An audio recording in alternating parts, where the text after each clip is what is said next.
Video की recording start हो चुकी है और इस वीडियो के अंदर हम डिस्कस करेंगे फाइवर के कुछ न्यू फीचर्स को और इसके अलावा अपवर्क को भी थोड़ा सा टच देंगे। तो सबसे पहले फाइवर का एक फीचर है ऐड क्लाइंट्स वाला। ये फाइवर ने कुछ सेलर को दिया हुआ है और ये इनवाइट ओनली है, मतलब फाइवर खुद ही आपको इनवाइट करता है या आपको नोटिफिकेशन भेजता है कि भाई आप के जो भी पोटेंशियल क्लाइंट्स हैं जिनके साथ आपने काम किया हुआ है तो उनको आप यहाँ पे लिस्ट करो।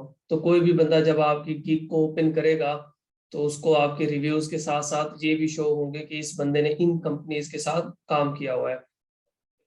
तो यहाँ पे आप अपने क्लाइंट्स का की कंपनी का नाम और उनकी वेबसाइट का लिंक वगैरह जमा कराएंगे। अगर कहते हैं तो मैं एक दफा करके भी दिखा देता हूँ।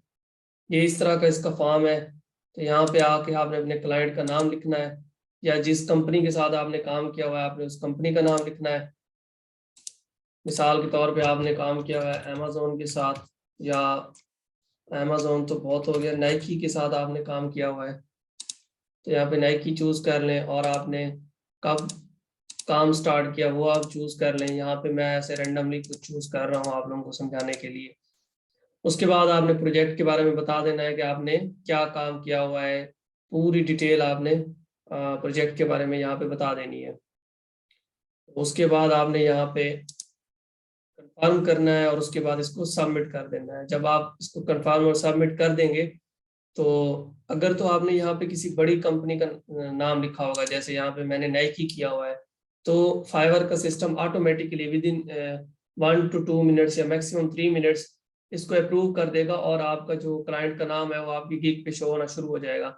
और अगर यहाँ पे आप किसी ऐसी कंपनी का नाम लिखेंगे जो वेल नोन नहीं होगी, कोई भी, फॉर एग्जांपल मैं यहाँ पे करता हूँ कि भाई ई काम क्रिएटर कर लेते हैं, कोई इतनी वेल नोन नहीं है, तो हमारी लोकल एजेंसी का नाम है ये, तो इसको कर लेते हैं। अब अगर आप किसी और लोकल कंपनी का नाम लिखोगे, पाकिस्तान की किसी का भी लिख लो, तो यहाँ पे ये आपसे उसकी वेबसाइट का लिंक मांगेगा और फिर यहाँ पे सारी डिटेल वही नीचे वाली। और फिर जब आप इसको सबमिट कराएंगे तो फाइवर इसको मैनुअली चेक करेगा और मैनुअल चेक करने के बाद फिर उनका जो स्टाफ है वो इसको अप्रूव करेगा तो फिर ये आपका शो होगा। और अगर यहाँ पे आप किसी बड़ी कंपनी का लिख देंगे तो वो विद इन 2-3 मिनट से अप्रूव हो जाएगा। तो यहाँ तक मेरे ख्याल में सबको समझ आ गई इसको कि कैसे आपने ऐड करना है क्लाइंट्स। क्लियर है यहाँ तक? फिर आगे चलते हैं। अच्छा जी, उसके बाद एक बहुत ही इंपॉर्टेंट फीचर है फाइवर का, वो है पोर्टफोलियो।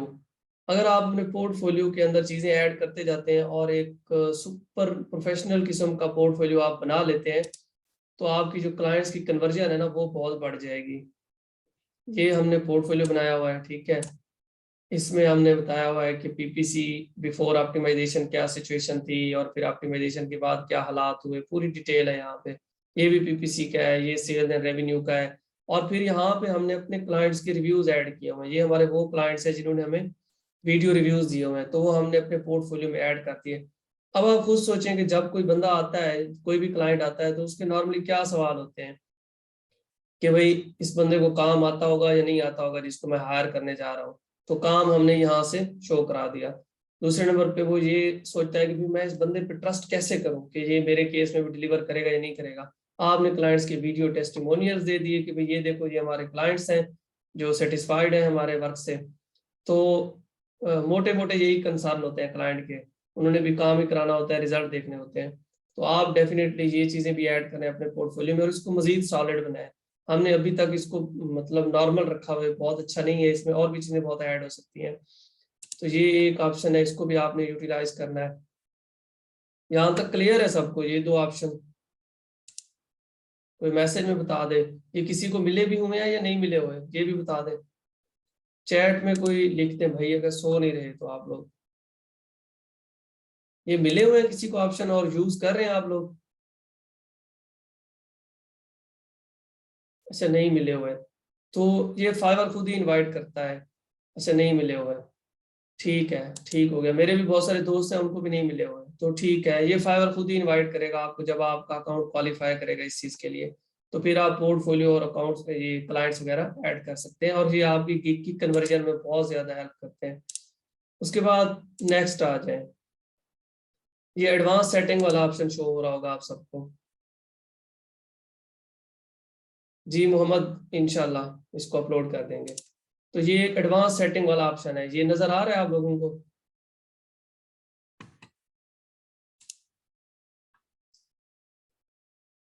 नजर आ रहा है ना? हेलो, कोई बता दे चैट में यार। ठीक हो गया उस्मान। तो अब ये वाला जो ऑप्शन है ना, ये हर किसी को नहीं दिया हुआ। ऐसे सेलर्स जिनके पास सेलर प्लस की सब्सक्रिप्शन है, एक सेलर प्लस फाइवर का प्रोग्राम है, तो वो भी इनवाइट ओनली है। फाइवर पुराने सेलर्स को जिनकी एक प्रॉपर हिस्ट्री होती है उनको इनवाइट करता है कि भाई आप आगे सेलर प्लस की सब्सक्रिप्शन मुझसे ले लो, और उसकी जो फीस है वो $29 पर मंथ है, वो हम पे करते हैं उसे। तो उसके बदले में फाइवर ने हमें ये सारे फीचर्स वगैरह दिए हुए हैं। अब गीग को जो अब एडिट करते हैं ना, वो वाला ऑप्शन मैंने खोला हुआ है, ये देखें, ये सारा कुछ। और यहाँ पे अब एक नया ऑप्शन फाइवर ने हमें दे दिया, एडवांस सेटिंग वाला। तो नॉर्मली जो बाई डिफॉल्ट सेटिंग होती है हमारे गिग्स की, वो ये वाली होती है, इंस्टेंट ऑर्डर्स वाली। ये लिखा भी हुआ है डिफॉल्ट। तो इसमें ये होता है कि कोई भी बंदा आता है, उसको कोई भी आपका पैकेज पसंद आता है तो वो डायरेक्ट आपको ऑर्डर प्लेस कर देता है। अब मैंने अपनी तकरीबन जो भी अच्छी गिग्स हैं जो चलती हैं, उनका ये ऑप्शन हमने बंद किया हुआ है। हमने उन पे किया हुआ है रिक्वेस्ट टू ऑर्डर। अब पहले आपको बता दूं कि रिक्वेस्ट टू ऑर्डर है क्या। इसमें ये होता है कि जब कोई भी बंदा या बायर आके आपकी गिग पे ऑर्डर प्लेस करने की कोशिश करता है, तो वो ऑर्डर नहीं प्लेस कर पाता, बल्कि जो ही वो ऑर्डर प्लेस करता है, आपको एक रिक्वेस्ट आती है कि भाई ये बंदा आपकी गिग पे ऑर्डर प्लेस करने की कोशिश कर रहा है, क्या आप इसको ऑर्डर प्लेस करने की इजाजत देते हैं, एक्सेप्ट करते हैं उसकी रिक्वेस्ट को या नहीं।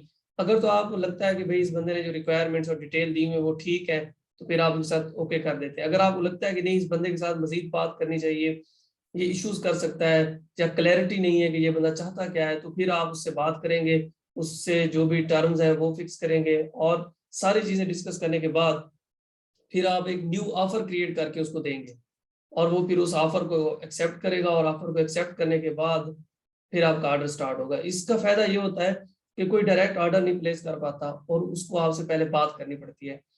तो बात करने के बाद ही आप उसको ऑफर सेंड करते हैं, और फिर वो ऑर्डर प्लेस कर पाता है। तो इसकी वजह से ऑर्डर कंप्लीशन रेट बहुत अच्छा हो जाता है।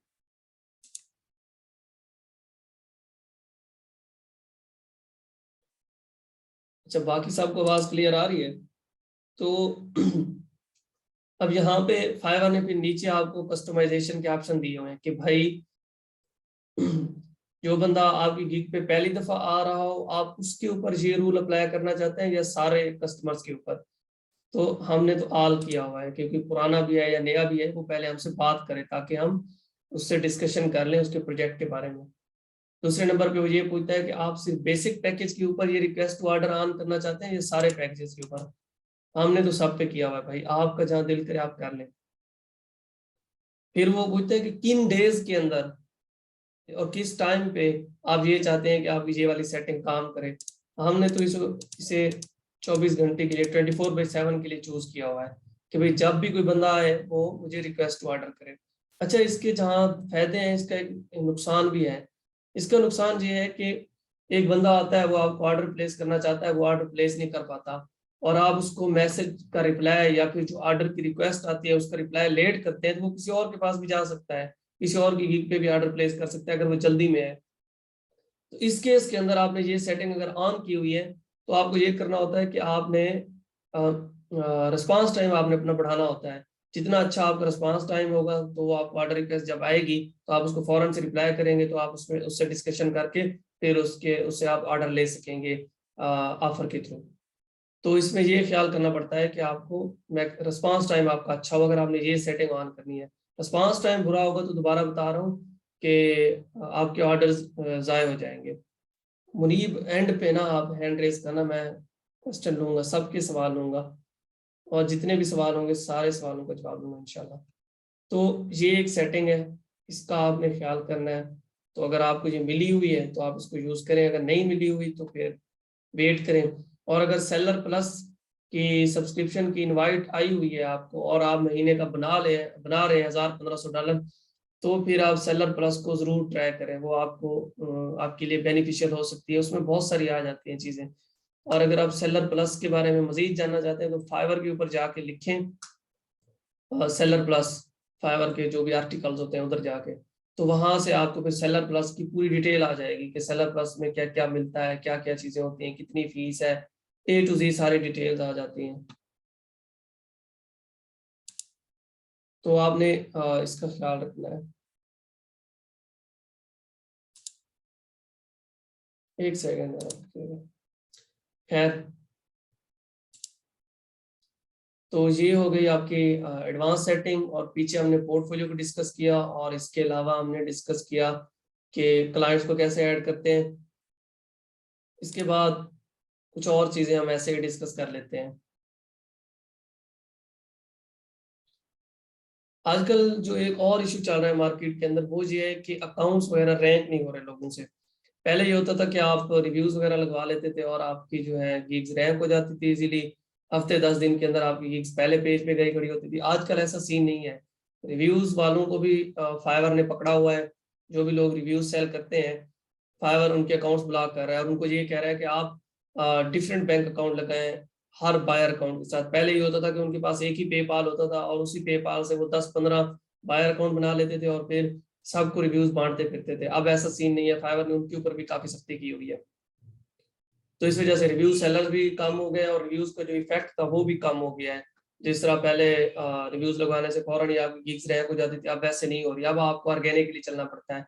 इसके ऊपर मैंने एक शॉर्ट सी रील भी बनाई थी कि सबसे पहले तो आप सुपर प्रोफेशनल और हाईली ऑप्टिमाइज्ड गिग्स बनाएं, प्रॉपर रिसर्च करें, इमेजेस अच्छे बनवाएं, और इसके अलावा डिस्क्रिप्शन यूनिक लिखें, टाइटल आपका अच्छा हो, कैनोनिकल यूआरएल आपका अच्छा हो, और इसके अलावा टैग्स आपके अच्छे हों, सारी चीजें आपकी हाईली ऑप्टिमाइज्ड हो, ऑर्गेनिक जो भी चीजें हैं ना वो आपने A to Z फिट रखी हुई हूँ। और उसके बाद फिर आप कोशिश करें कि अगर आपके पास कोई क्लाइंट है फेसबुक से या लिंक्डइन से, उससे अगर आप कोई VVRO करा सकते हैं तो वो ज्यादा बेनिफिशियल होगा एज कम्पेयर टू आप अगर किसी रिव्यू सेलर से लेते हैं। या फिर दूसरा ऑप्शन ये हो सकता है कि आप किसी अपने दोस्त को रिक्वेस्ट करें जो फाइवर के ऊपर काम कर रहा हो पहले से, उसको रिक्वेस्ट करें कि भाई आप अपने किसी क्लाइंट से मुझे ऑर्डर लगवा दो मेरी गिग के ऊपर और मैं आपको इधर से पे कर देता हूँ। तो ये भी एक ऑप्शन हो सकता है। और इसके अलावा आपका एक टारगेट होना चाहिए कि आप फाइवर के ऊपर फाइवर प्रो को एक्सप्लोर करें। हम भी पर्सनली उसको एक्सप्लोर कर रहे हैं फाइवर प्रो को।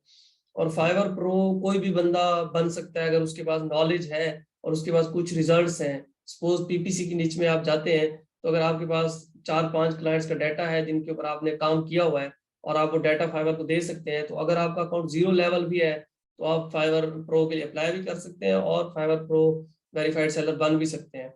उससे फिर आपका जो क्या कहते हैं इनकम या रेवेन्यू होती है वो बहुत ज्यादा बढ़ जाता है। और फिर आप प्राइस भी अपनी मर्जी की चार्ज कर सकते हैं। और उसके लिए कोई आपको $20,000 अर्निंग भी नहीं शो करानी, कुछ भी नहीं। आप 0 लेवल सेलर भी हैं, इवन लेवल 1 भी नहीं है, फिर भी आप प्रो वेरीफाइड बन सकते हैं। तो कोशिश करें कि अगर आप प्रो वेरीफाइड के लिए जा सकते हैं तो उसको लाजमी ट्राई दें। मे बी अगर आपका प्रो वेरीफाइड की एप्लीकेशन अप्रूव हो जाती है तो आपको बहुत सारा रेवेन्यू मिलेगा, बहुत सारे क्लाइंट्स मिल सकते हैं आपको आसानी से। तो ये एक चीज रैंकिंग के बारे में। हाँ, रैंकिंग में यही है कि ऑर्गेनिकली लेकर चलें, चीजों को ऑप्टिमाइज करें, कीवर्ड्स यूज करें, गिग्स को आप ऑनलाइन रखें। जो फाइवर का एल्गोरिथम है वो ऑनलाइन एक्टिविटी को भी ट्रैक करता है। और बायर रिक्वेस्ट तो आजकल नहीं आ रही, उसके बदले में मैच टाइप आ रहा है, उस पर आप अप्लाई करें। और अगर ऑर्गेनिकली कोई ऑर्डर करा सकते हैं किसी दोस्त से या कोई ऐसा बंदा जो फॉरेन रहता हो उससे, तो वो तरीका अप्लाई करें। 2-3 रिव्यूज के साथ आपकी गिग ट्रैक हो जाएगी। लेकिन वो रिव्यूज ऑर्गेनिक हों तो ज्यादा बेहतर है, या फिर ऑर्गेनिक तरीके से हों। और दूसरे नंबर पे ये है कि एक साथ आपने कभी रिव्यू नहीं लगवाने, या एक ही हफ्ते के अंदर अपनी गिग को रैंक करने की कोशिश नहीं करनी। मिनिमम आपने 20 to 30 डेज देने हैं अपनी किसी भी गिग को रैंक करने के लिए। आ, फिर जाके वो आपका जो है ना गिग आपकी रैंक हो सकेगी। मैच टाइप वाला ये है कि फाइवर पहले ये होता था कि बायर रिक्वेस्ट वाला ऑप्शन आता था, आप उस पर अप्लाई करते थे। आजकल फाइवर खुद ही आपको नोटिफिकेशन देता है कि भाई इस बंदे ने ये जॉब पोस्ट की है और ये ब्रीफ मैच मुझे लग रहा है कि आपकी जो सर्विसेज है इससे ये मैचिंग है जॉब, तो आप इसके ऊपर अप्लाई करें। फाइवर आपको खुद ही नोटिफिकेशन देता है, तो आप उसके ऊपर अप्लाई कर सकते हैं। मतलब ऐसे समझ लें कि ये बायर रिक्वेस्ट का एक अल्टरनेटिव है जो फाइवर ने दिया हुआ है। और कुछ और बातें मैं आप लोगों से कर लेता हूँ, अच्छी खासी ऑडियंस ने हमें ज्वाइन किया हुआ है। वो ये है कि अगर तो आप अमेज़न से रिलेटेड स्किल्स सेल करना चाह रहे हैं फाइवर के ऊपर, तो चीज़ें बहुत ज़्यादा चेंज हो चुकी हैं। जो आज से 6 महीने पहले या साल पहले थी ना, अब बहुत चेंज हो चुकी हैं चीज़ें। कॉम्पिटिशन काफ़ी ज़्यादा है, सैचुरेशन काफ़ी ज़्यादा है। तो अगर आपने कम्पीट करना है, तो आपको एक बहुत अच्छी और लेवल की स्किल लेके मार्केट में आना पड़ेगा। और उसका बेस्ट सॉल्यूशन मैंने अभी रिसेंटली एक रील में बताया है कि भाई आप लोग कनेक्ट होना शुरू हो जाएँ और नेटवर्किंग करें, ऐसे लोगों के साथ बैठें जो आपकी फील्ड में या जिस फील्ड में आप आना चाह रहे हैं उसमें सक्सेसफुल हो। तो फिर चांसेस हैं कि आप कुछ कर पाएँगे। अगर आप बिल्कुल ज़ीरो हैं और मतलब ए से स्टार्ट कर रहे हैं, आपको कुछ भी नहीं पता और आप अकेले ही मंज़िल की तरफ चल पड़ते हैं, तो आपको काफ़ी मुश्किलात आएँगी। अगर आप कंसिस्टेंट होंगे तो आप फिर भी पहुँच जाएँगे अगर अकेले भी होंगे तो। लेकिन बेहतर ये है कि आप नेटवर्किंग करें, लोगों के साथ बैठें, कनेक्शंस बनाएँ, सलाम दुआ रखें, मिलें-जुलें और देखें कि इस फील्ड के अंदर जो लोग सक्सेसफुल हैं, वो क्यों सक्सेसफुल हैं, वो कैसे काम करते हैं, उनका तरीक़ा-ए-वारदात क्या है। तो ये सारी चीज़ें आपने देखनी है, फिर ही जाके आप अमेज़न फ्रीलांसर के अंदर फाइवर पे कुछ करने के काबिल हो जाएँगे। अगर आप ऐसे रैंडमली चलते रहेंगे तो आप मायूस होंगे, थक जाएँगे आप बहुत जल्दी, क्योंकि कॉम्पिटिशन बहुत ज़्यादा है। तो आपको थोड़ा-सा आँखें भाल के चलना पड़ेगा और कनेक्ट होना पड़ेगा सीनियर्स के साथ या ऐसे बंदे जो आपसे बेहतर स्टेज पे हैं। तो रैंकिंग के बारे में यही है कि इतनी आसान नहीं है लेकिन मुश्किल भी नहीं है, आप कर सकते हैं। यही स्ट्रैटेजीज़ आपने लगानी है जो अभी मैंने आपको बताई हैं। और दूसरा थोड़ा-सा डिस्कस कर लेते हैं अपवर्क के बारे में। पहली बात तो ये है कि अपवर्क के बारे में कोई मेरा ज़्यादा एक्सपीरियंस नहीं है। फाइवर के ऊपर अल्लाह का शुक्र है अच्छा खासा एक्सपीरियंस है। तो अपवर्क के बारे में मेरी जो भी राय होगी ना वो हतमी राय नहीं होगी। वो मेरा जो थोड़ा-सा तजुर्बा है या जो चीज़ें मैंने सीखी हैं, वो मैं आपसे शेयर कर देता हूँ। बाकी फिर आप लोगों ने खुद ही रिसर्च कर लेनी है। सबसे पहली बात तो ये है कि अगर आप फ्रीलांसिंग में आना चाह रहे हैं और हम फाइवर और अपवर्क के ऊपर काम करना चाहते हैं, तो आपने स्टार्ट ये करना है कि फाइवर पे भी अपनी गिग बनाएँ, अकाउंट बनाएँ और अपवर्क पे भी बनाएँ और दोनों को साथ लेकर चलें। अब आपको अपवर्क के ऊपर इन्वेस्टमेंट करनी पड़ेगी थोड़ी-सी ज़्यादा। फाइवर के ऊपर तो 15-20 हज़ार 10 हज़ार आप लगाओ तो तकरीबन आपकी जो गिग्स है ना वो बेहतर पोज़ीशन में आ जाती हैं। जबकि अपवर्क के ऊपर आपको थोड़ी ज़्यादा मेहनत करनी पड़ेगी। फाइवर थोड़ा आसान है। अपवर्क को पहले आपको समझना पड़ेगा कि अपवर्क का काम करने का तरीक़ाकार क्या है। अपवर्क के ऊपर सबसे पहले तो लोगों से अपनी प्रोफ़ाइल कंप्लीट नहीं हो रही थी। 100% वो प्रोफ़ाइल नहीं बना पाते क्योंकि इतनी सारी चीज़ें अपवर्क उनसे माँग रहा होता है। लेकिन इसमें कोई मसला नहीं है, कुछ भी नहीं है। आप यूट्यूब से वीडियोज़ देखते जाएँ, वो आपको आराम से गाइड करते जाएँगे कि भई आपने अपनी प्रोफ़ाइल को 100% कैसे करना है। आप 1-2 दिन के अंदर अपनी प्रोफ़ाइल बिल्ड कर लेंगे अपवर्क के ऊपर। वो आप करें, उसके बाद आप प्रपोज़ल सबमिट करें डिफरेंट जॉब्स के ऊपर और देखें कि आपकी निच या आपकी स्किल से रिलेटेड जो भी जॉब्स हैं, उनके ऊपर कितने लोग अप्लाई करते हैं। उधर से आपको आइडिया होगा कि मार्केट के अंदर कॉम्पिटिशन लेवल कितना है। अब स्पेसिफिकली मैं अमेज़न की अगर बात करूँ तो बहुत ज़्यादा कॉम्पिटिशन है। 15-20 मिनट के अंदर ही 50 के करीब प्रपोज़ल सबमिट हो चुके होते हैं किसी भी जॉब के ऊपर। तो उसके ऊपर अपवर्क के ऊपर कामयाबी के लिए या फिर क्लाइंट्स लाने के लिए एक तो आपको उसके ऊपर इन्वेस्टमेंट करनी पड़ेगी, रिव्यूज़ कुछ बिल्ड करने पड़ेंगे और आपकी मिनिमम $500 प्लस की हिस्ट्री हो, अर्निंग हिस्ट्री हो, मिनिमम 500 बोल रहा हूँ। अदरवाइज़ तो मार्केट के अंदर जो है ना वो $1000 बोला जाता है कि $1000 की अर्निंग हो आपकी अपवर्क के ऊपर, तो फिर आपको कोई क्लाइंट मिलने के चांसेस होते हैं और मेरे केस के अंदर जो हुआ है, तकरीबन हमारी 11 या 1200 की अर्निंग थी और वो भी ऑर्गेनिक अर्निंग नहीं थी। उसके बाद फिर हमें रिज़ल्ट आना शुरू हो गए, उसके बाद क्लाइंट्स ने हमें रिस्पॉन्ड करना शुरू किया और अब अल्लाह का शुक्र है हम अपवर्क के ऊपर टॉप रेटेड सेलर हैं और अ, उधर से भी हमें प्रोजेक्ट मिल रहे हैं। स्लो है फाइवर की निस्बत लेकिन अच्छे मोटे क्लाइंट्स मिल जाते हैं अपवर्क पे। तो अगर आपने फ्रीलांसिंग ही करनी है आने वाले 1-2 साल के अंदर या 4-5 सालों के अंदर तो आप फाइवर और अपवर्क दोनों को लेकर साथ चलें, क्योंकि फाइवर के अकाउंट्स अक्सर डी रैंक हो जाते हैं और अपवर्क के जो अकाउंट्स हैं ना वो डी रैंक नहीं होते। क्योंकि वहाँ पे आपने सीधा जॉब्स पे अप्लाई करना होता है और वहाँ पे कम्युनिकेशन भी आप कर सकते हैं व्हाट्सएप पे इधर-उधर, जबकि फाइवर पे अगर आपने व्हाट्सएप का लफ्ज़ भी लिखा या ओके किया या नंबर दिया तो आपका अकाउंट सस्पेंड हो जाता है। तो ये कुछ चीज़ें हैं जो आप लोगों ने माइंड में रखनी है और इसके अलावा अब आप लोगों के क्वेश्चन ले लेते हैं, तो जिस बंदे का सवाल है वो हैंड हैंड रेज़ कर ले तो मैं उसको अनम्यूट कर देता हूँ।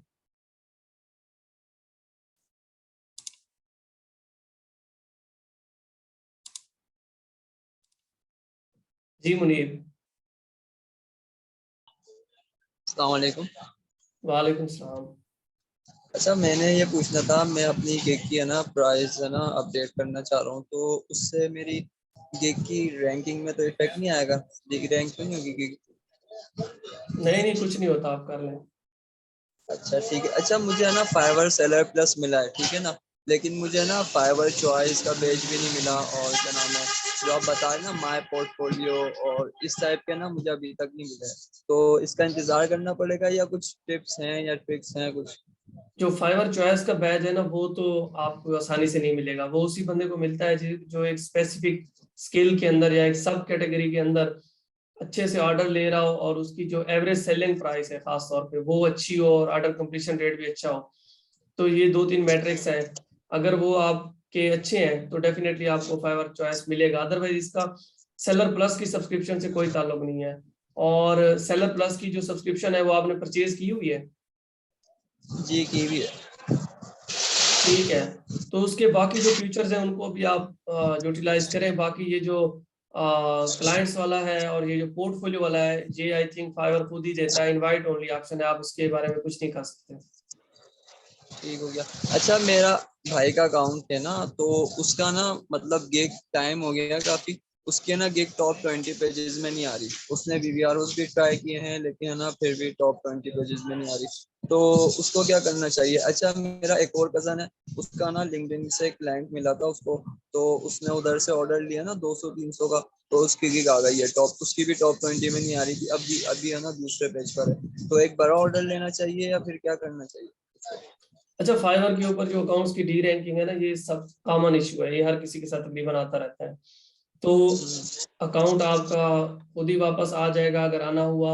या अगर आप एक्सपेरिमेंट करना चाहते हैं तो आप 100 वाले या 200 वाले एक दो ऑर्डर लगवा के देख लें, तो उनसे आना हुआ तो आ जाएगा। अदरवाइज 5-10 वाले ऑर्डर्स के ऊपर पैसे जाया करने की जरूरत नहीं है। जी जी, वो 5-10 वाले तो अब बेकार हो गए मेरे ख्याल में। अच्छा, बिल आप फाइवर फाइवर प्रो के बारे में भी थोड़ा गाइड कर दें, अगर कुछ वीडियो वगैरह बना दें तो वो भी आसानी हो जाएगी। मतलब कि वो वीडियो भी मांगते हैं, तो किस टाइप की वीडियो होनी चाहिए और क्या होना चाहिए उसमें?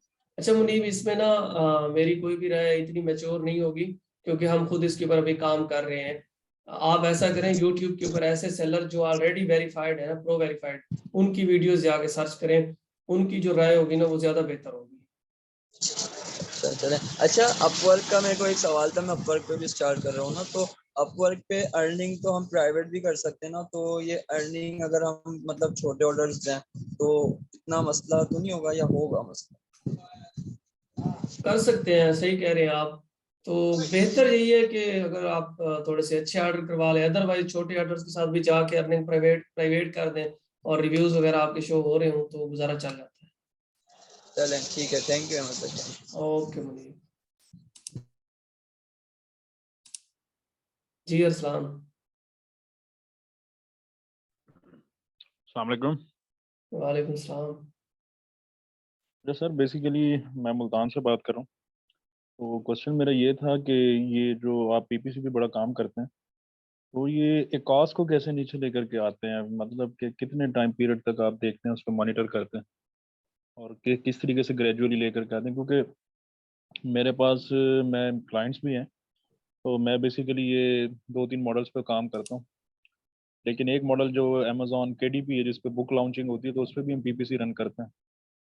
तो मैंने आपको चैट में भी इसके हवाले से सवाल पूछा था, वो तो फिर आपसे दोबारा रिप्लाई आपका बड़ी देर बाद आया। तो मैं ये भी पूछना चाह रहा था कि कोई आपकी क्लासेस भी इस हवाले से होती हैं कि जो स्पेशली पीपीसी को लेकर के होती हैं, क्योंकि आपका एक्सपीरियंस है इसकी चीज़ के अंदर। तो इसके अच्छा बारे में थोड़ा अरसलान। सा ब्रीफ कीजिएगा कि स्ट्रेटेजी क्या आप यूज़ करते हैं इसकी। जी जी। अच्छा अरसलान, आपका ये जो सवाल है ना एक कॉज से रिलेटेड, ये एक तरह से बहुत लंबा टॉपिक है। इसमें ये है कि हम सबसे पहले मैं आपको अपना एक तरीका बता देता हूँ जैसे हम काम करते हैं, शायद आपको इससे कुछ हेल्प मिल जाए। हम ये करते हैं कि जब भी कोई क्लाइंट हमारे पास आता है पीपीसी का, उसको एक काज का इशू होता है या सेल्स नहीं आ रही होती कोई भी, तो सबसे पहले हम उसके पूरी प्रोडक्ट का ऑडिट करते हैं, लिस्टिंग का ऑडिट करते हैं, उसकी बिजनेस रिपोर्ट्स का ऑडिट करते हैं, और इसके अलावा एडवर्टाइजिंग रिपोर्ट्स का भी ऑडिट करते हैं। तो उससे हमें एक पूरी समरी मिल जाती है कि भाई ये बंदा लैग किधर कर रहा है, इसको ट्रैफिक का इशू है या फिर इसके पास ट्रैफिक तो इनफ आ रही है, इसको कन्वर्जन का इशू है, और किधर ये, या फिर इस निच का ओवरऑल सीपीसी ही बहुत ज्यादा है, तो पूरी वो हम एक आइडेंटिफाई करते हैं कि भाई ये लैग किधर कर रहा है। और जो ज्यादातर क्लाइंट्स होते हैं वो लैग कर रहे होते हैं कन्वर्जन के अंदर। मीन उन्होंने कैंपेन्स जो चलाई होती हैं, लेकिन ये है कि कन्वर्जन नहीं हो रही होती। तो उस केस में हम कन्वर्जन ऑप्टिमाइजेशन के ऊपर काम करते हैं। तो कन्वर्जन में सबसे जो इम्पोर्टेंट रोल है, जैसा कि आपको पता ही होगा कि लिस्टिंग का होता है। हम लिस्टिंग को देखते हैं, उनके इमेजेस को देखते हैं, बुलेट्स को ऑप्टिमाइज करते हैं। और इसके अलावा अगर वीडियो या ईबीसी नहीं होता तो डेफिनेटली ये बहुत बड़ी रीजन होती है पुअर कन्वर्जन की। तो वीडियो और ईबीसी भी ऐड कराते हैं। और दूसरी रीजन ये भी होती है कि उन्होंने जेनेरिक कीवर्ड्स को टारगेट किया होता है, और उनके पास जो ट्रैफिक आ रही होती है वो एक जेनेरिक किस्म की होती है, सुपर रेलेवेंट ट्रैफिक नहीं आ रही होती, या जो उनका एक पोटेंशियल कस्टमर हो सकता है वो नहीं आ रहा होता। तो इस वजह से उनको क्लिक्स तो पड़ जाते हैं, लेकिन ये है कि कन्वर्जन नहीं आ रही होती। तो हम कीवर्ड रिसर्च करके सुपर रेलेवेंट कीवर्ड्स निकाल के उनको टारगेट करते हैं एक तो, और बाकी यही होता है कि उनकी कन्वर्जन को ऑप्टिमाइज किया जाए। ये एक इसका मुख्तसर सा जवाब यही हो सकता है। और दूसरा जो आपके सवाल का हिस्सा था कि हमारी कोई क्लासेस होती हैं पीपीसी से रिलेटेड, तो इस वक्त पीपीसी से रिलेटेड लाइव तो कुछ भी नहीं चल रहा। अलबत्ता एक हमारा कोर्स था जो कि अभी मुकम्मल हुआ है, तकरीबन कुछ टाइम पहले, हफ्ता दो ही पहले मुकम्मल हुआ है। तो उसमें पीपीसी का सही। पूरा एक सेक्शन है, बेसिक पीपीसी भी है और एडवांस लेवल की पीपीसी भी उसमें ऐड है। बाकी फिजिकली कोई इसकी एक्टिविटी नहीं करा रहे हैं हम फिलहाल।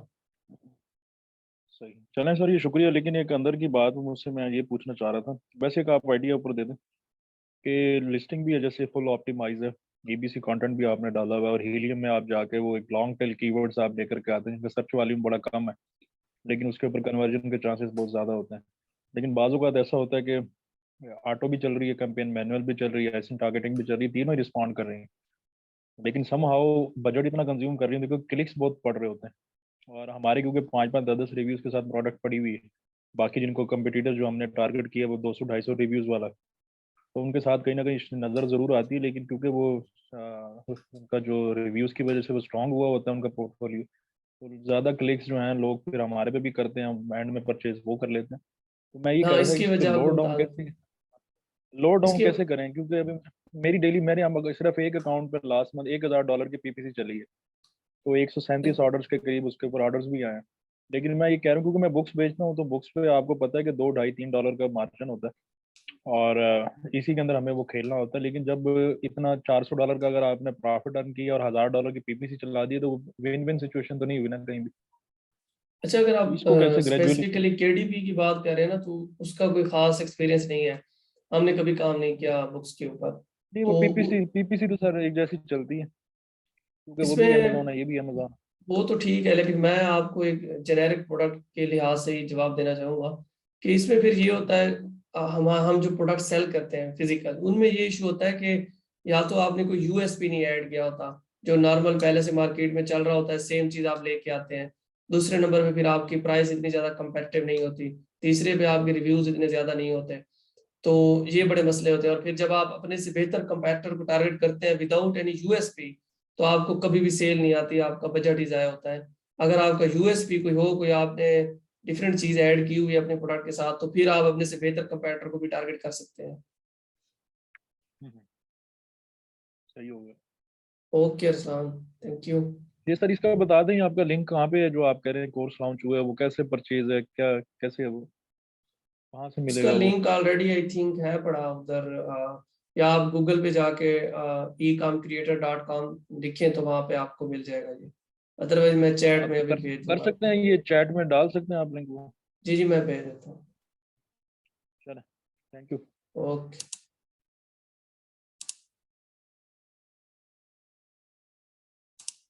जी मुआज।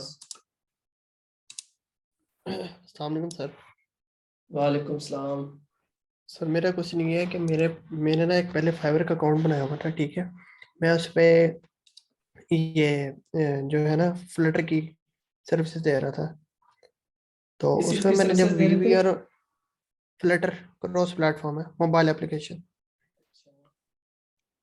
तो उसकी मैं जब दे रहा था सर्विसेज, तो मैंने वीवीआर लिया, तो वीवीआर वाले ने स्कैम किया।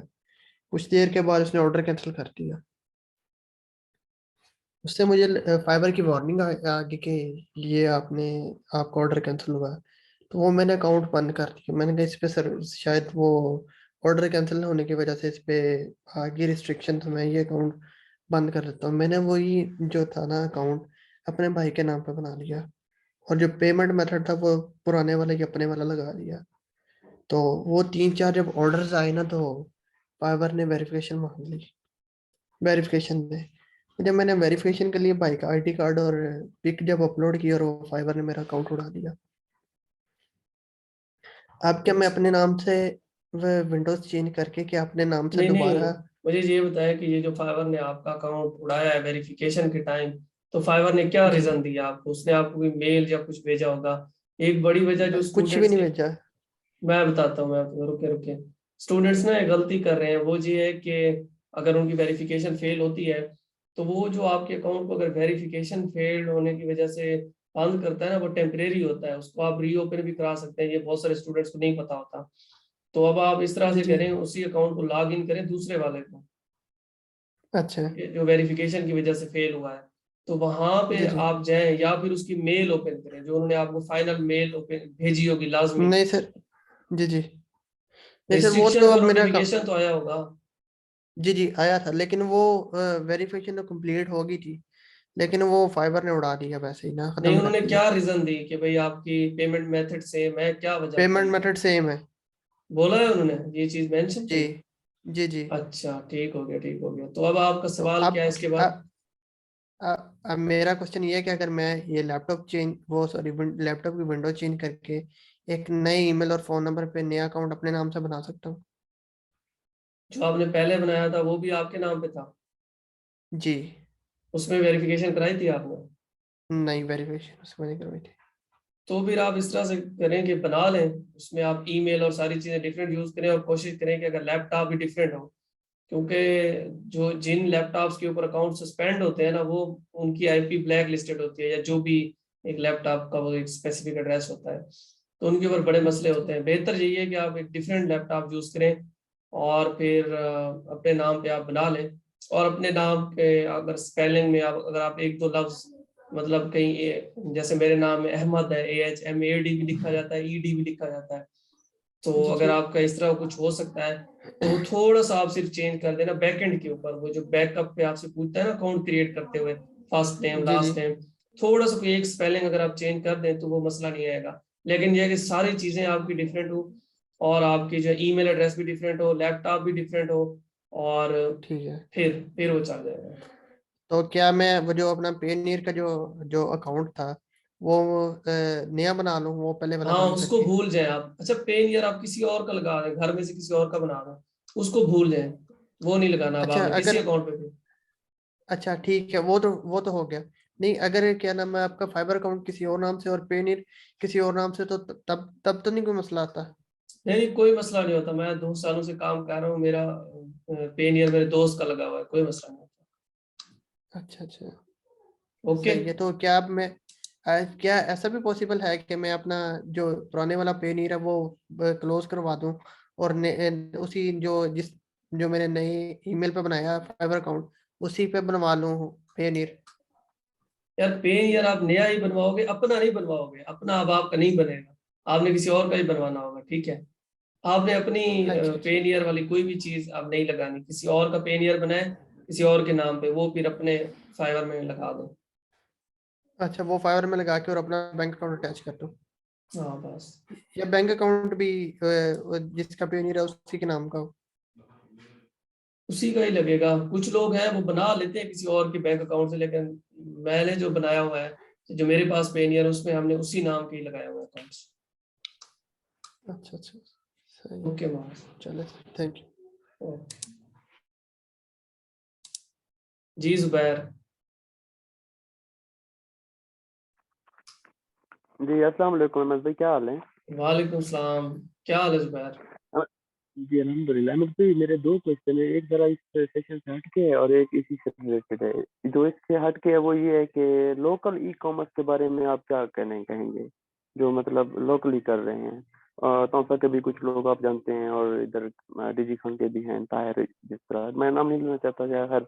और दूसरी इस सेशन से रिलेटेड जो क्वेश्चन है वो ये है कि प्रो वेरीफाइड जो सेलर की बात आपने की है ना, जीरो स्टार्ट कर लें, उसका भी हो जाता है। उसकी रिक्वायरमेंट आपने सरसरी बताई है, उसके बारे में थोड़ा सा गाइड कर दें कि वो क्या मतलब डेटा किस हवाले से, जैसे मेरा फर्ज करें कोई एकेडमिक राइटिंग का काम है, तो मतलब मैं कैसे आ सकता हूँ, उनको क्या मतलब क्लाइंट डिटेल क्या दूँ ताकि वो मतलब प्रो वेरीफाइड मैं शुरू कर सकूँ। Thank you. अच्छा जुबैर, चलें आपके जो सवाल है इसके दो हिस्से हैं। सबसे पहले मैं पहले पार्ट का जवाब दे देता हूँ। लोकल ई कॉमर्स के बारे में मेरे जो ख्यालात हैं ना वो बहुत अच्छे हैं, और लोकल ई कॉमर्स आपको ज़रूर एक्सप्लोर करनी चाहिए। ये एक ऐसी चीज़ है जो आप 50,000 1 लाख रुपए से स्टार्ट कर सकते हैं, और फिर इसमें ये है कि बहुत सारी चीज़ें आपके कंट्रोल में होती हैं, और लाजमी इसको ट्राई दें। मैं पर्सनली इसको एक्सप्लोर कर रहा हूँ और इसके ऊपर काम करने का इरादा रखता हूँ, तो इंशाल्लाह मुझे मौका मिलता है तो मैं ज़रूर करूँगा। मैं कर रहा हूँ, मतलब मैंने स्टार्ट की है रिसर्च इसके ऊपर। तो आप सब लोग इसको लाजमी एक्सप्लोर करें, लोकल ई कॉमर्स को। कोई मुश्किल नहीं है, बहुत आसान है। महीने के अंदर 2 महीनों के अंदर आप इसकी बेसिक्स को सीख सकते हैं, और फिर जब आप इसमें इन होंगे तो आप फिर आपको एक्सपीरियंस भी आ जाएगा और बहुत कुछ आप सीख जाएंगे, और लोग अच्छा खासा पैसा बना रहे हैं। तो अगर आप पहले दफा सेलिंग की तरफ आना चाह रहे हैं तो बेस्ट है कि आप लोकल ई कॉमर्स से स्टार्ट करें, अमेजोन या इधर उधर डायरेक्ट ना जाए स्टार्ट में। जब आपके पास पैसा आ जाए ना, फिर आप जिधर चले जाएं, फिर आपकी मर्जी है। और जहां तक आपका दूसरा सवाल है प्रो वेरीफाइड वाला, तो यूट्यूब भरी पड़ी है, आप थोड़ा सा रिसर्च कर लें फाइवर प्रो वेरीफाइड के बारे में। या फिर दूसरा तरीका ये है कि अगर आप फाइवर के डैशबोर्ड पे जाएं अपने लैपटॉप के ऊपर, और नीचे स्क्रॉल करें पेज के एंड के ऊपर जहाँ पे वो हेल्प एंड सपोर्ट और बाकी सारे ऑप्शन होते हैं, वहां पे एक ऑप्शन है प्रो वेरीफाइड वाला। तो आप उसके ऊपर क्लिक करें तो वो सारी डिटेल आ जाती है कि प्रो वेरीफाइड का क्या क्राइटेरिया है, कैसे अप्लाई कर सकते हैं। पूरा एक फॉर्म ओपन हो जाता है, लंबा चौड़ा फॉर्म होता है, उसमें आपने बहुत सारी डिटेल देनी होती है। वीडियो भी फाइवर आपसे मांगता है कि 1 मिनट की वीडियो बना के दें अपनी, कि आप कौन है, आपने क्या काम किया हुआ है, सारा कुछ। तो आप वो उधर से देखें, बहुत सारा डाटा मिल जाएगा। क्योंकि हम खुद अभी इसको एक्सप्लोर कर रहे हैं, हमने कोई ज्यादा काम नहीं किया, तो ज्यादा डिटेल तो मैं नहीं बता सकूंगा, लेकिन इसको लाजमी आप एक्सप्लोर करें। ठीक है जुबैर, मैं आपको दोबारा अनम्यूट कर रहा हूँ। किधर हैं आप? जी जुबैर। सर बस ठीक है, थैंक यू, बस इतने पूछना था। थैंक यू सो मच, जज़ाकल्लाह। चलें ठीक है जुबैर। ओके, अल्लाह। अच्छा जी, मेरे ख्याल में और किसी का कोई सवाल नहीं है, तो हम आज का जो सेशन है उसको वाइंड अप कर लेते हैं। और इसको क्लोज करने से पहले 2-3 चीजें आप लोगों से मैं डिस्कस कर लेता हूँ या शेयर कर लेता हूँ। लोकल ई कॉमर्स का जो सवाल किया है ना जुबैर ने, ये बहुत अच्छा सवाल है। आप में से हर बंदा जो भी ऑनलाइन फील्ड के अंदर आना चाह रहा है इसको लाजमी एक्सप्लोर करे, और हम खुद पर्सनली इसको एक्सप्लोर कर रहे हैं और इसके ऊपर काम स्टार्ट करेंगे बहुत जल्दी। और इसमें काफी ज्यादा पोटेंशियल है फ्यूचर में, और ज्यादा अभी इसका फ्यूचर पड़ा है। पाकिस्तान के अंदर तो अभी गैप ही गैप है, मतलब मार्केट के अंदर बहुत गैप है और पोटेंशियल भी है। तो अगर कोई आप अच्छी सी प्रोडक्ट ला के मार्केटिंग उसकी करते हैं फेसबुक के थ्रू या टिकटॉक के थ्रू, तो वो लाजमी सेल होगी। इसको एक्सप्लोर करें।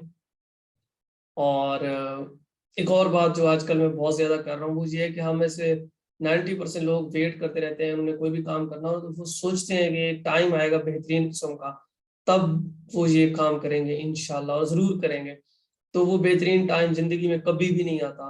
आपने जो भी करना है लाइफ में वो आप आज से अभी से करें, और उससे ये होगा कि फिर आज से 4 महीने बाद 6 महीने बाद आप किसी अच्छी पोजीशन पे होंगे, या आपके पास और कुछ नहीं तो एक्सपीरियंस आ चुका होगा। अगर आप वेट करते रहेंगे और सोचते रहेंगे तो आप कुछ नहीं सीख सकेंगे। फॉर एग्जाम्पल आप क्रिकेट में एक्सपर्ट बनना चाहते हैं या अच्छे क्रिकेटर बनना चाहते हैं, तो एक कॉमन सेंस की बात है, आप तभी सीखेंगे जब आप ग्राउंड में उतरेंगे, खेलेंगे और बैटिंग करेंगे या बॉलिंग जो भी है। जब तक आप फील्ड में नहीं जाएंगे ना, आप नहीं सीखेंगे।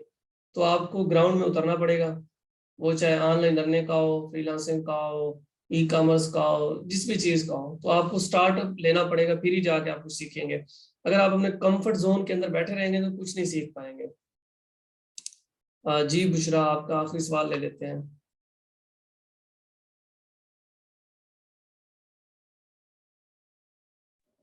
अस्सलाम बुशरा, वालेकुम सर। जी वालेकुम सलाम। मेरा सवाल ये है, आप लोकल ई कॉमर्स की बात कर रहे हैं तो उसमें जैसे मेरा दराज का एक्सपीरियंस है तो बहुत अच्छा है, लेकिन वही रिस्ट्रिक्शंस जो अमेज़न पे टाइम टू टाइम आते रहती हैं, वो रिस्ट्रिक्शंस यहाँ पे भी आने लगी हैं। तो इस चीज़ को हम फेस कर रहे हैं ना। अच्छा, दूसरा सवाल ये है कि लोकल ई-कॉमर्स में आप शॉपिफ़ाई के थ्रू को ज़्यादा रिकमेंड करते हैं या डायरेक्ट बस फेसबुक मार्केटिंग के थ्रू इस चीज़ को प्रमोट करना चाहेंगे? किस चीज़ को एप्रिशिएट करेंगे? मैं डेफिनेटली और शॉपिफाई को करूँगा, क्योंकि मैं खुद रिसर्च कर रहा हूँ अभी। अच्छा। मेरा कोई ज़्यादा एक्सपीरियंस नहीं है, लेकिन मैंने जो भी एक्सपर्ट के ओपिनियन सुने हैं, डिफरेंट हुँ। पॉडकास्ट वगैरह मैंने सुनी है लोगों की जो अपनी फील्ड के एक्सपर्ट हैं, लोकल ई-कॉमर्स के। तो शॉपिफाई जी। वेबसाइट के साथ जाना चाहिए, और फिर साथ में आप फेसबुक एड्स चलाएँ, इसके अलावा टिकटॉक एड्स चलाएँ, और प्रॉपर फिर आपका एक अच्छा-सा लैंडिंग पेज हो शॉपिफाई के ऊपर, या वेबसाइट जो भी बोलें आप उसको। और इसके ऊपर आपको कोई रिस्ट्रिक्शन नहीं होगी। ये आपकी बात बिल्कुल ठीक है कि ये जो मार्केट प्लेसेस है ना, ये बंदे को बाउंड कर देती हैं। हज़ार मसले होते हैं, इनकी प्रॉफिटेबिलिटी नहीं होती, हज़ारों इश्यूज़ होते हैं। अगर आपकी अपनी वेबसाइट होती है और आप ट्रैफ़िक जनरेट कर लेते हैं, तो वो ज़्यादा प्रॉफिटेबल होती है एज़ कम्पेयर टू आप किसी एक स्पेसिफिक प्लेटफ़ॉर्म लाइक अमेज़न या दराज़ वगैरह को यूज़ करें। बेहतर यही है कि आप शॉपिफ़ाई और इसके थ्रू जाएँ, फेसबुक एड्स। ठीक। और अमेज़न के हवाले से मेरा सवाल ये है कि जैसे कोई ऐसी नीश है जैसे बेडशीट्स वगैरह हैं, वो एक बहुत ह्यूज वेरिएशंस और साइज़ेज़ वगैरह रखती हैं इस टाइप के स्टोर्स ना। तो रिसेंटली मुझे एक क्लाइंट मिले हैं और मैंने इससे पहले भी आपसे काफ़ी बात होती रही है पीपीसी के हवाले से। मैंने रन भी की है उनकी पीपीसी। लेकिन जब बहुत ज़्यादा ह्यूज क्राउड क्लिक्स वगैरह का है, जैसे अभी अरसलान साहब कर रहे थे कि लोग आते हैं, क्लिक्स करते हैं, उसी के कंपैरिज़न में यानी कि डिफेंस और इस टाइप की जो स्ट्रैटेजीज़ लोग यूज़ करते हैं, टॉप पे नज़र आ रहे हैं, उनको उनसे बाय हो जाता है और हमारे क्लिक्स जो है वो बिल्कुल ऐसे ही जाते हैं। किसी का कोई फ़ायदा नहीं होता और स्पेंडिंग होते रहती है, तो क्लाइंट थोड़ा-सा ना मुँह बनाता है। और अच्छा, अगर हम इसका बहुत ज़्यादा जी, इस जी, जी जो बोलिए। आपने अपनी निच बताई है ना बेडशीट्स वाली, तो इसके बाद तो जी। बस बात ही खत्म हो जाती है, क्योंकि ये निच इतनी ज़्यादा कम्पेटिटिव है और इसके अंदर बहुत ज़्यादा कंपटीशन है। तो यहाँ पे तो बहुत मुश्किल हो जाएगा। अगर आपका क्लाइंट न्यू है, उसके कितने रिव्यूज़ हैं?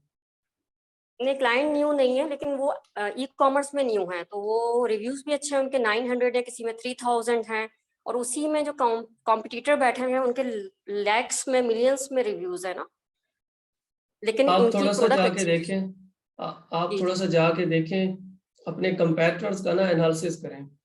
वो इस तरह से ओके। एनालिसिस करें कि उनके जो भी ब्रांड नेम है ना, उनको जाके हुँ, सर्च करें गूगल पे, वहाँ से आपको मिलेंगी उनकी वेबसाइट्स। और ठीक। वेबसाइट से फिर एक और वेबसाइट है, आई थिंक उसका नाम है similarweb.com, आई थिंक, मुझे एग्ज़ैक्ट नहीं याद आ रहा, लेकिन आई थिंक यही है। अदरवाइज़ आप मैसेंजर में आई थिंक आपसे मेरी बात हुई थी, तो आप उधर पूछ लेना, जी, जी। मैं आपको बता दूँगा। तो सिमिलर वेब है आई थिंक, उधर जाके उनकी आप वेबसाइट का लिंक अगर पेस्ट करके सर्च करेंगी, तो वो आपको बताएगी कि भई ये किधर-किधर से ट्रैफ़िक लेके आ रहा है कंपैटिटर आपका। तो आपको पता चल जाएगा कि ये सिर्फ़ अमेज़न की ट्रैफ़िक नहीं खा रहा, ये इधर से भी ट्रैफ़िक जनरेट कर रहे होते हैं ऑफ अमेज़न से। तो कंपैटिटर्स का थोड़ा-सा एनालिसिस कर लें, तो आपको थोड़ा-सा और पता चल जाएगा। बाकी ये जो बेडशीट्स और ये निचेज़ है ना, पर्सनली मैं आपको बता रहा हूँ अंदर की बात, कि हम इस तरह के क्लाइंट्स लेते ही नहीं हैं। हम वो लेते हैं जिनके बारे में हम 100% कॉन्फिडेंट होते हैं कि हम इनको इम्प्रूव कर सकते हैं। वो हम लेते हैं, महीने 2 बाद उनको रिज़ल्ट दे देते हैं, तो फिर वो चल जाते हैं। अच्छा, इसमें मेरी थोड़ी-सी आप हेल्प कीजिएगा, मैं थोड़ा-सा सुबह से लगी हूँ उस बारे में। जो सप्रेस्ड लिस्टिंग्स हो जाती हैं, यानी कि एक बहुत बड़ी रेंज है, लाइक उनकी 2000 प्रोडक्ट्स हैं, यानी कि वेरिएशन मिला के और साइज़ेस मल्टीप्लाई करते हैं तो एक-एक की 300-300 चीज़ें बन रही हैं ना, एक ही वेरिएशन की या एक आइटम की। तो इसमें बहुत सारी चीज़ें आउट ऑफ स्टॉक हो जाती हैं, बहुत सारी इमेज आउट हो जाती हैं, सप्रेस्ड हो जाती हैं। उनको रिकवर करने का कोई ऐसा थोड़ा-सा क्विक आसान तरीका कैसे होगा? उनका कोई क्विक तरीका नहीं है। हर लिस्टिंग किसी और वजह से उनकी सप्रेस हुई पड़ी होगी या इनएक्टिव हुई पड़ी होगी। तो हमने अभी तक कोई ऐसा ऑटोमेटिक टूल नहीं यूज़ किया। मे बी मार्केट के अंदर एग्ज़िस्ट करता हो, हमें नहीं आइडिया। हम जो हमारे पास जो क्लाइंट्स आते हैं, उनको अगर इस तरह के इश्यूज़ आते हैं, तो हम उनको मैनुअली डील करते हैं और मैनुअली ही चीज़ों को देखते हैं।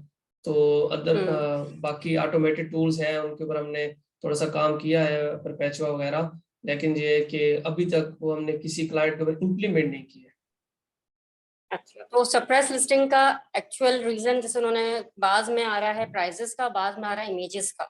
इमेजेस वाले को मैं सेट करना चाह रही थी कि इमेज जरूर नजर आए, बाकी प्राइजेस जैसे इमेज नजर आएगी तो एक्टिव हो जाएगी या इसको जाकर दोबारा से लिस्ट करना पड़ेगा?